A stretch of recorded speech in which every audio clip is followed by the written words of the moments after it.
مسلسل اس کی کوشش میں لگے رہیں گے تب انشاءاللہ یہ آپ کو ضرور ہے. لیکن جس طرح سے آپ ہندی پہ توجہ دیتے ہیں، انگریزی سیکھنے میں توجہ دیتے ہیں، اسی طرح آپ کو اردو سیکھنے میں بھی توجہ دینی ہوگی.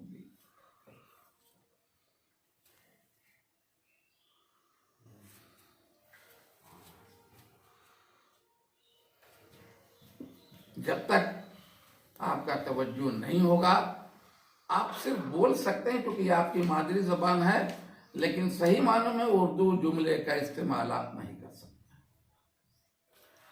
اگر آپ آج سے کاپی یا قلم لے کے نہیں بیٹھے ہیں تو کل سے آپ ضرور کاپی قلم لے کے بیٹھیں گے، کیونکہ کچھ باتیں میں ایسی بھی کروں گا جو آپ کو نوٹ کرنا ہوگا. نوٹ کریں گے آپ، اس کو گھر پہ اس کو دیکھیں گے دھیان سے، تو انشاءاللہ آپ کو یاد. اس میں ایک سبجیکٹ جو آپ کا ہوگا مینس میں، وہ پیور ترجمہ نگاری کا ہوگا. ترجمہ نگاری کوئی آسان کام نہیں ہے. جب تک آپ دو زبان کو اچھی طرح نہیں جانتے ہیں، دو زبان پہ جب تک آپ کو مہارت حاصل نہیں ہوگی، تب تک ایک زبان سے دوسری زبان میں ترجمہ نہیں کر سکتے. آپ اخباروں میں جو دیکھتے ہیں، صاحب اردو کے اخبار میں بہت سارے ہندی کے الفاظ آ جاتے ہیں، بہت سارے انگریزی کے الفاظ آ جاتے ہیں.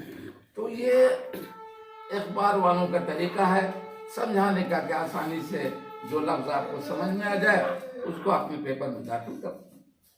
لیکن آپ ترجمہ نگاری کا کام کر رہے ہیں، اس لیے آپ کو جاننا ہوگا کہ اس ہندی لفظ کا، کسی بھی ہندی لفظ کا صحیح اردو کیا ہے، یا کسی بھی اردو لفظ کا صحیح ہندی کیا ہے. ظاہر ہے کہ دونوں پہ آپ کو کمانڈ ہونا چاہیے. اگر دونوں پہ کمانڈ آپ کا ہوگا تبھی آپ اردو سے ہندی یا ہندی سے اردو میں ترجمہ کر پائیں گے. اس میں سب سے پہلے آپ کو یہ دیکھنا ہوگا کہ ہم جو لکھ رہے ہیں، کیونکہ جو سیکنڈ پیپر ہوگا، مینس کا جو امتحان ہوگا، وہ پیور لکھنے پہ ہوگا، تحریری طور پہ اس کا امتحان ہوگا. وہ آپ کو AMR نہیں ملے گا کہ آپ اس کو صرف گول کر دیں، بلکہ آپ کو ایک لفظ ہی صحیح لیکن لکھنا ہوگا. ظاہر ہے کہ ایگزامنر کا سب سے پہلا جو امپریشن جاتا ہے وہ لکھنے پہ جاتا ہے. آپ کتنا اچھا لکھتے ہو.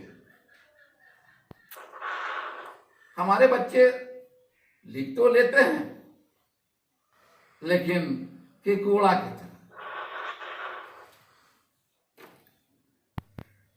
کوشش کریں آپ کہ ہماری رائٹنگ اچھی ہو جائے، ہم خوش خط لکھنے لگیں. کسی چیز کو دیکھنے کے لیے اس کا خوبصورت ہونا بہت ضروری ہے. خوبصورتی کی طرف انسان کی نگاہ اٹھتی ہے اور وہ اس سے امپریسڈ ہوتا ہے. ظاہر ہے کہ آپ کی رائٹنگ اگر اچھی ہوگی تو ایگزامنر اس کو بہت غور سے دیکھے گا اور امپریسڈ ہوگا، اور ممکن ہے کہ بجائے 1 نمبر کی 2 نمبر آپ کو دے گا. تو پہلا امپریشن جو آپ کو ڈالنا ہے ایگزامنر پہ لکھ کر کے، اور وہ کیسے، بہت خوش خط، بہت اچھی رائٹنگ میں لکھ کر کے آپ کو امپریسڈ کرنا ہے ایگزامنر کو. دوسری چیز جو ہے وہ ہے املا کی غلطی. ہمارے بچے بہت سارے املا کی غلطی کرتے ہیں.